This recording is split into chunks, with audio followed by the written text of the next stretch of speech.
Got to talk about the schools today. I spent all last week losing sleep, productivity at work, lawsuits, this type of stuff when you do the class action for being violated the way we all have been here in the public school system. And I'm not going to out the actual school teacher, principal, etc. yet. We've been so patient, giving these people months to get the offending material off the walls. Short story long. My son is a fourth grader in the enrichment program here in our district, and that means like advanced placement, whatever. He's a talented learner, and so he's in a special class in a special school, in fact, that houses all these classes, and they call it the enrichment program here. Well, his teacher has chosen to wallpaper her class with religious propaganda, in specific Judeo-Christian mythological arc propaganda, including but not limited to a poster that says "One nation under God," then has a Psalms verse that refers to the nation being stronger who is under the Lord. Paraphrase, a terrible paraphrase. I haven't looked at the actual psalm, but the point is she has a psalm verse written on her wall of the public school classroom in an enrichment program, nonetheless. Besides that, she has "God Bless America." Numerous crosses have been in and out of her classroom. She has Galatians 5, the fruits of the Spirit passages from Galatians that describe vices and virtues, written on the wall like a child wrote them and hung them up there without the reference to the Bible verses. They don't say that they're from Galatians, but the studied observer will instantly recognize them as the well-known fruits of the Spirit passage from Galatians 5. This and more. She had an advertisement for some sort of Christian concert or song. A guy who had released a CD or was having a concert locally where it said "Come worship with us" with a blatant cross right on it, and more Bible verses on it. Basically an advertisement for a religious program that was happening, not at the school certainly, but outside the community. Which it brings up a whole different topic. I don't think that the classroom is the place to be advertising any event that you need to pay to go to. That's just a thing that it's like we have a bulletin board in the class for things you can go buy. Maybe I'm wrong about that, but I think that's probably a violation on a whole different level anyway of basic policy at the school. But anyway, that's only one of 20 things. She would have pictures hung on the wall, pictures of anything, her vacation. My colleague in this fight has pointed out that the chick has it decorated like a temple to herself, described her as a narcissist. And I should say also that this woman is a kind, decent person. She's a good teacher. She's enthusiastic. She loves my kid. He hasn't had a problem with the learning that goes on. It's the lack of learning that I have an issue with, and the fact that her tacit approval and advocation of the majority religion with her choice of paper for her walls, posters for her walls, opens the minority religion kids, followers in the class, to bullying on a different level than the school probably thinks when they have their own anti-bullying posters all over the hallway.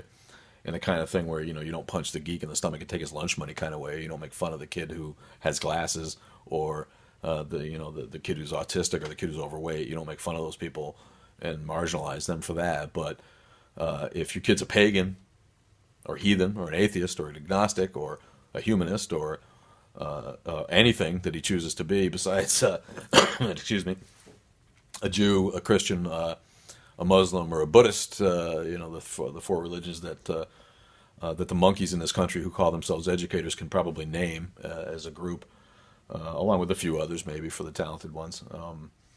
If you don't belong to one of those religions, there's nothing for you. And right away, with the people who complained to me as community leader of atheists in the area that they weren't getting anywhere with the principal, this person has two kids in the class who identify pagan.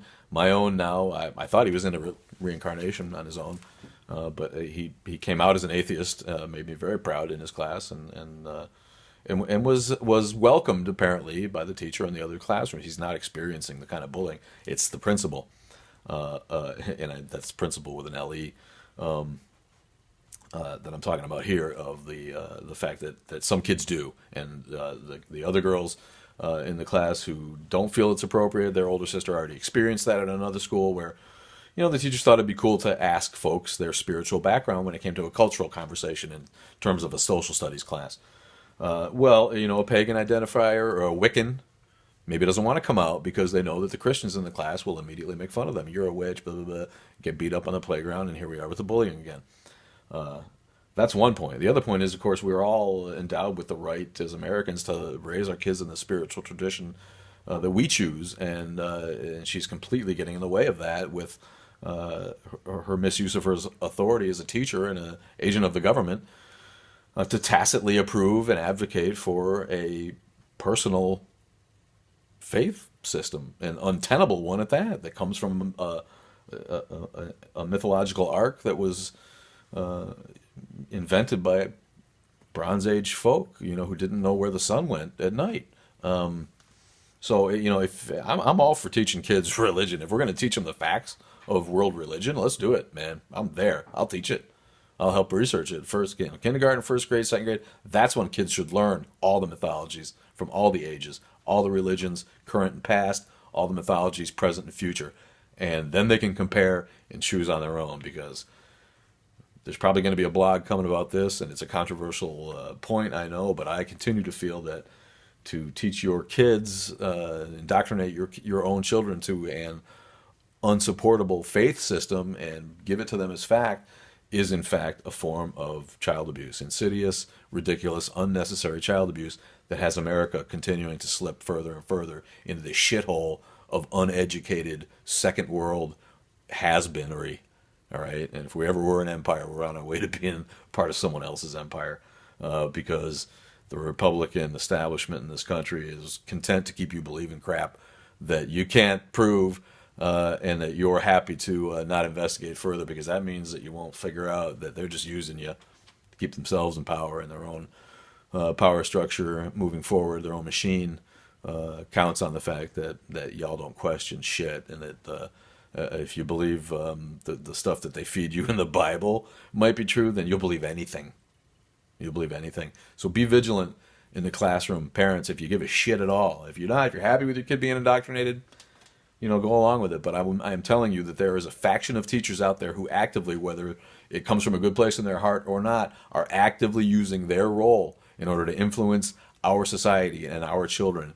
And if you're not a person who is watching, your kid is likely to be indoctrinated into a shitbird faith that you had no hand in giving him, but your apathy let happen. And here we have another generation of kids who can't tell fact from fiction, kids who believe that divine intervention is a reasonable interpretation of historical fact, and kids who believe that the world was created 6,000 years ago and don't question anything that happens in their world, and we slip further behind in science and end up really just getting trod on by every other nation who cares about actual education. So please pay attention in school, pay attention to your kids, what they're learning, and help us get this ridiculous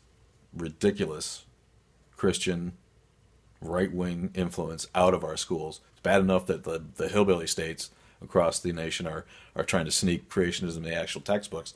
People like this think it's their duty. They think it's their call from God to evangelize to your kids in the classroom, and they have material to back it up. They'll come out with papers that say we're allowed to do this constitutionally. It's all bullshit, of course. It's all spin, put together by advocacy groups who want to take advantage of those people too, because they know they'll pay and they'll give money to support those kind of organizations that help them further their lives. So I could probably go on about this forever, but I got to get back to work on the penis story. The second half is coming out. Second half, it's the second, like a hockey game. It's the second third. It's the second period, right? The head. So look for that soon, and pay attention to school, man, because they'll fuck with you, man. They'll fuck with you and your kids.